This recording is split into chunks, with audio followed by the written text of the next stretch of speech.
مملکت از راه‌های آلترناتیوی استفاده برند. بیش از 100 سازمان امدادرسان هشدار دادند که قحطی وسیع در غزه در حال گسترش است. آنها خواستار ایجاد یک داون یا کریدور امدادی به اهالی غزه شدند. 111 سازمان امدادرسانی از جمله طبیبان بدون مرز، نجات کودکان و آکسفام خواستار برقراری آتش بس، بازگشایی همه گذرگاه‌های زمینی و جریان کمک‌ها از طریق نهادهای زیر رهبری سازمان ملل متحد شدند. این خبر اخیر در این نشر بود. در ادامه با وضع آب و هوا برای امروز شناس شوید.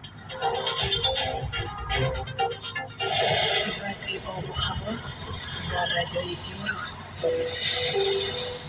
موافق معلومات اگنسی آب و هواشناسی کشور امروز هوا در جمهوری تغییر یابنده غبار آلود پیش‌بینی شده است. حرارت هوا در پایتخت 41، ناحیه‌های توبه مرکز و بختر 43، حجاب 40 و در خروخ 35 درجه گرم می‌شود.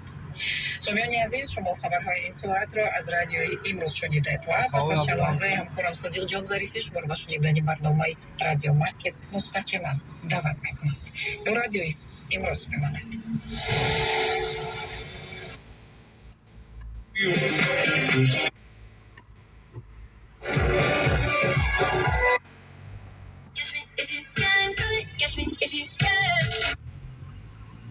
باشد. واشنگتن کیمیاشناسی انگلیس که در گواتمالا میزیست اولین مرتبه استحصال قهوه حل شونده را براه ماند. سال 1909 قهوه برند رد کافی با بازار وارد شد و برای سربازان ارتش آمریکا در جنگ یکم جهانی پیشنهاد می‌گردید. با وجود این صفت آن قهوه نچندان بلند بود. همین بود که در بین مردم محبوبیت پیدا نکرد. تنها سال 1930 در نتیجه همکاری شرکت نستله با استحصال کنندگان قهوه برزیلیا استحصال با صفت قهوه حل شونده براه مانده شد.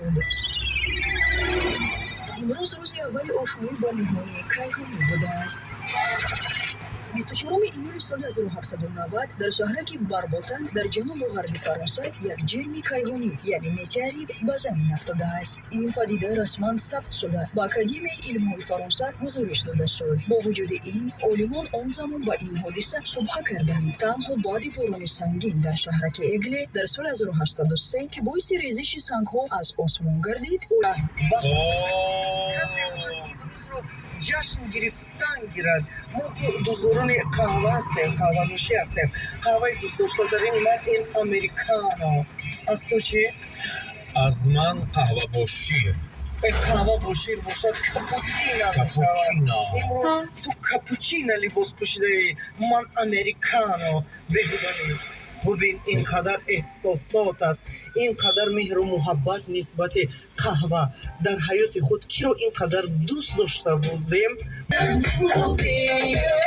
گاهی از کیف تو دیواری خانه خوبه نرود را باد هی میگوبه شده حالم از کنم الانم هرکی خیالم کافه توی شده آخیم بیز گروش بخواه بشیری شایی کافه توی شکرم شکرم گذشتم بنجر بستم شکرم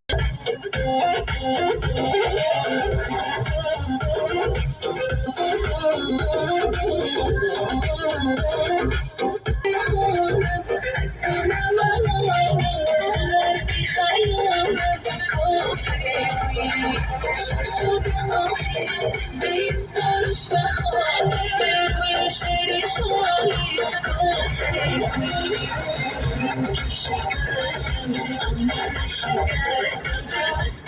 گذشتم بنجر بستم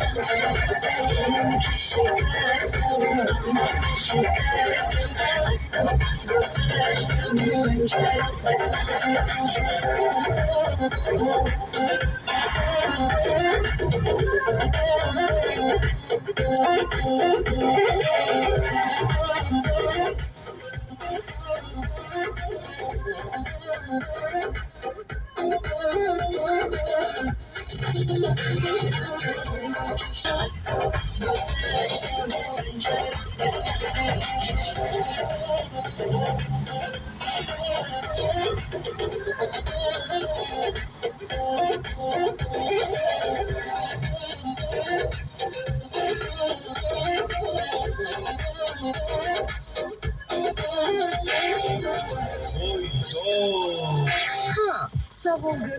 ورم کرد وای داد گویان علم کرد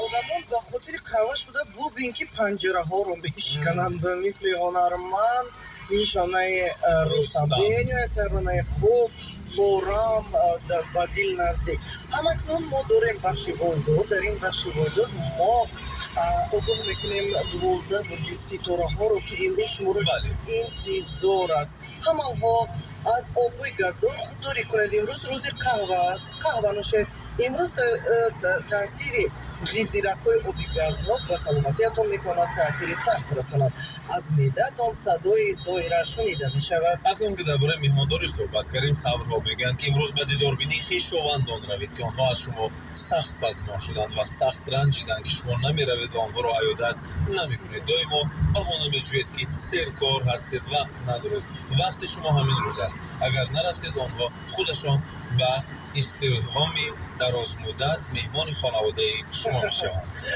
خب ناخن نخواهید این تعلق دارد به جغزها میکروبی درونتان کم بود که باز ایلوه میکنید امروز شما خشمگین میشوید اما آرامی را نگاه دارید در حال عصبانی شدن ناخن نخواهید ضرر دارد سرتان ها هوا گرم است یک چوبچه درخت رو گیرید و در نزدتان گذارید امروز حشراتچه ها سوی شما هجوم میکنند آنها را با چوبچه در دستتان بوده کش گوید کش مالیش اسدها ستاره میگویند که برایتان یک درس ادبی معاشرت نمیرسد خودتان را شاهی کلوپ نگیرید